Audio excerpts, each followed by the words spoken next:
ইউরোপীয় ইউনিয়নের পাল্টা সিদ্ধান্তের জবাবে এবার ইউরোপের বিভিন্ন দেশের সেনাবাহিনীকে সন্ত্রাসী গোষ্ঠী হিসেবে ঘোষণা করেছে ইরান। রোববার ১ জানুয়ারি ইরানি সংসদের স্পিকার এই ঘোষণা দেন। ইরানের এই সিদ্ধান্ত এসেছে ইউরোপীয় ইউনিয়ন কর্তৃক ইসলামিক রেভলিউশনারি গার্ড কর্পসকে সন্ত্রাসী সংগঠন হিসেবে তালিকাভুক্ত করার পরপরই। তেহরানের পক্ষ থেকে একে সরাসরি প্রতিক্রিয়ামূলক পদক্ষেপ হিসেবে দেখা হচ্ছে।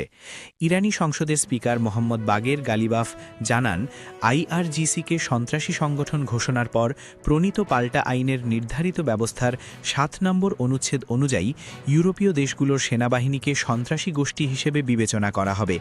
সংহতির প্রতীক হিসেবে তিনি সংসদ অধিবেশনে বিপ্লবী গার্ডদের ইউনিফর্ম পরে বক্তব্য দেন। তবে এই ঘোষণার বাস্তবিক বা কূটনৈতিক প্রভাব কী হতে পারে সে বিষয়ে এখনও স্পষ্ট কোনো ধারণা পাওয়া যায়নি।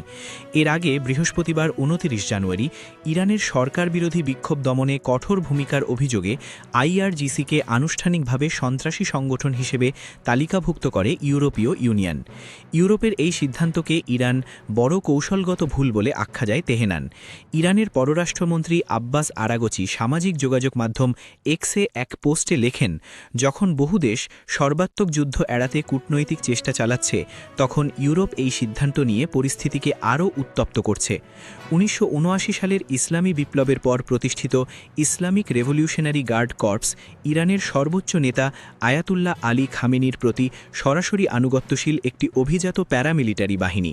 স্থল, নৌ ও বিমান বাহিনী সহ এই সংগঠনের সদস্য সংখ্যা প্রায় ১,৫০,০০০ বলে ধারণা করা হয়।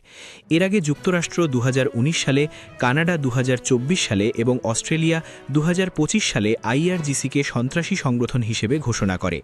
ইউরোপীয় ইউনিয়নের সাম্প্রতিক সিদ্ধান্তের ফলে এখন যুক্তরাজ্যের উপরও চাপ বাড়ছে, যারা এখনও আনুষ্ঠানিকভাবে আইআরজিসিকে নিষিদ্ধ করেনি, তবে ভবিষ্যতে এমন পদক্ষেপ নেওয়ার সম্ভাবনা খোলা রেখেছে ব্রিটিশ সরকার।